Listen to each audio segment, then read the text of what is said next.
इसा नुपीने सक चादबदुगा doctor जेंगमा Laiba ma'am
ma'am हलेबको माई पेमा साबसिती सुनिने सामन्ना साबो जैसा लेबे मैम हमरा दोयन मिल सलीबा ब्लॉग लेट पनीरने खोंगदि साबना पुबा हमरे अखोयने अतै लेपते मैम गाड़ी से मथांग लेपी वीडियो दि लौद्रेबा दु जब साबदो बेमन वाचला थमरे भाई कनो थपगी गन्नेगी जुसे अहुम लक थले मैम दि बरफ की सिंग अकल अदुम बता तौर लाय मैम साबना पुगुमदे अतै दि कयिम चानिंग पोक्तेबको अदुगा अदु मता थनिंग पोई अतै कयिम चानिंग पोक्ते मैम कयिम चानिंग दे दुम मता थनिंग पोई समझो जिकता थादोइबा कयिनो दि मनुंगे बिदि लावरे लोरेबको जुन्दै मुजि सिंग्रा सम थकिनी मैम नुपी दुम चाकला चादबदो ने जें गोल लिबेनेबको अदुनी अरे मुथि मसि मैम मैमने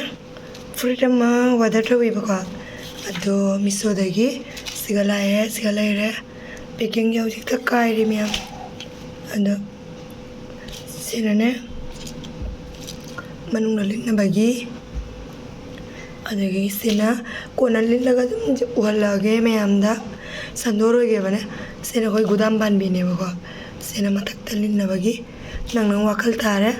अदि गुदामना फाजनगेरा फाजलोगेरा अदि सेलेरे मैम कलर बुरी खरा चम्बदो होइबको दो सुम कयानी फजै हाइतारेको मैम अमा मुलायेबको वादर थोबदो अदो जेंगलक्के मैमदा सिगलाय करी पैकिंग कुतौ नो पैकिंग कुतौ मैम फजबर जेउ आई स्माइ प्लेन ना खरा पामेबको आई अवांग भी तोंगंदे सिंपल नीना चलो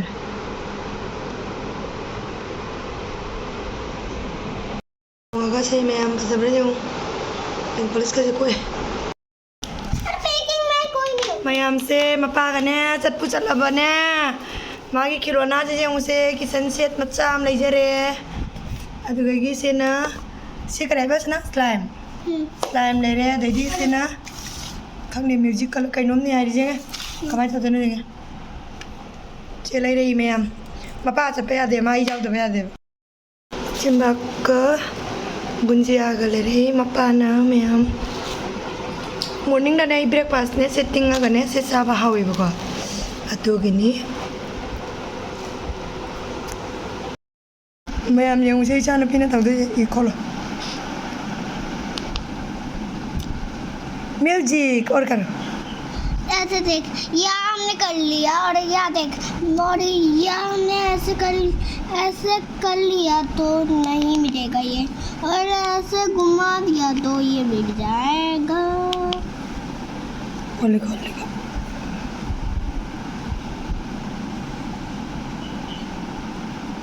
नाम लिखना गुड मॉर्निंग मैम वीडियो से हौजरे मैम चनम खरा कयंगा सिदिको नु हापतेबो कोई आलूगा करोना खाबीगा लेरे सेंगौगे मैम अदगैगिदी खांग थांगले अदगैगिदी अमाने बेरीगा कोइना मामना हाइरेबको तेराबुरगी तुमजा पिंगारीगा थोंबा हावबनेगो अदो ngasi ट्राई तौगे मैम हावरी हावते मैम दा हाइजरके ngौबसु लोइसलकदौरे गलेरे नासिंग थावै चलेबको बेरी कागा सिगा लेरे मैम बेरी सेमे तिलौ चामे लोरे हिंजांग चामे बको गारी मरी खाइना चामथोए से मरी से फ्राई तौरगा थोंगनी मैम थोंगलगा मु जिंगंजरके स्नाउसिंग गारी सिगा फ्राई तौरा लेरे मचले आहान बदा ngौबगने मचला nga kumdan thamani yamne chak thongi bako mang na lore 10:30 mu ta dore bako yam thing basu natte bako ingasi je kaino ri chan pi summer vacation ne bako na khara ngalapna thonga sage na thongi meyam jung tu mang na ese ubra meyam pun chot chole sna sing ado ngobati loi dore sak ti lore इधर में भी पसीना अदो हिंजांग लोई बको लोरेगा share ठोकजरागे ma'am इना मामना हायरक्तना मांगोंदा comment इना मामना हायरक्तना तेरापुरगी माना थुमजापिंगारीगा थोंगु हावबनी हायना ngasi ahanba first time try tawdoini ma'am हावरे हावते मैम द समाइजरके हिंजांग लोरेगा मैम द सेंगलक्के बको हौजिकी ओइनादि थोंगे मैम कोलांग मसिना दु कैमरा का पाइनिंग देबको हिंजांग जो उत्ता यादबा जो खा पुनेने बको मैम दो दुम चेंबिउ मैम हाउ तो मनब्रा सिंग हाउ रे दो मनब्रा मैम ने जोंचा ngaugeना ने जोंचा जाउ मरि का तिंचला थमे मंगा कयाना जोंचा तरा मुख अदि कनबदो सुमाइ तिंगगना हाउ हेलिबो आइगी ओइना तिंगे मे हिंजांग थोंबा लोरे मैम तुमजा पिंगारीगा बेरीगा थोंगे मोरokti jam hena saadeba मैम को मिमी की वाखल तारे सादेबा चानुपीगा दुम हिंजांग खाइदोक्ते पुल्लेबको अदैदि जोंचा खरा ngौरे अदै कारुना खाबिगा आलुगा से लैरे मैम ngौरेबको दो चारगे ngasiगदि मैम बाय बाय अचार दैदि मैम स्पोर्टिंग माइबदो सिगलाए से लौथोगा जेंगलक्के मैम दा स्नाउसिंग डिजाइन दो फजबरे यंगको ममांगिदुगा हमने हेलि जेंगु जेंगलक्के बाय बाय मैम स्नाउसिंग चलाए हंगुरक्के मु हंगुरदि हंगुर मैम सिगलाइरे डिजाइन फजबरे यंगु मम स्नाउसिंग ममांगिदुगने कमने हेनगे यंगु फजबा बाय बाय देखो चाक थोंग्रियाइदा मैम मैंगो हुंगा खाइरे चाक थोंग्रियाइदा मैंगो से चानिंगनि अनि चानुपिना गिरगिर तक्पा दुगा देना हुंगा खाइरे मैम सागे स्नाउसिंग असिदिने बोरी अमा थोंगागे से लैरे दैदि अमेपि अमा दैदि सिगानाने कारुना खाबिगा आलुगा सेमेबको अदो फजना चामथोनि अदि ngौखलगा जेंगनजरके मैमदा बोरीने ngौबो लोरे तोरनि काइजों खांगगा लोय नक्सल लाइगिनि मैम चलेगा खांगे हम बोरी में कुपदिने लोयना खांगे कइम तौवा तिलौ ngौरि ngौबो ngौरि ओरेंज गालके को मैम लोयरागा मु सिंगा स्टेयर मैम ngasai बोरी थोंबदो लोयरे मोय माइ तोपि पोना गरे हिंजांग जे अइने वीडियो लौबो काउरेबको सिगा लैरे मैम सोइबुम अमा मेट लेबको दुगैगिदि सिगा लैरे angौबदो स्नाउसिंग हाउदो मानबे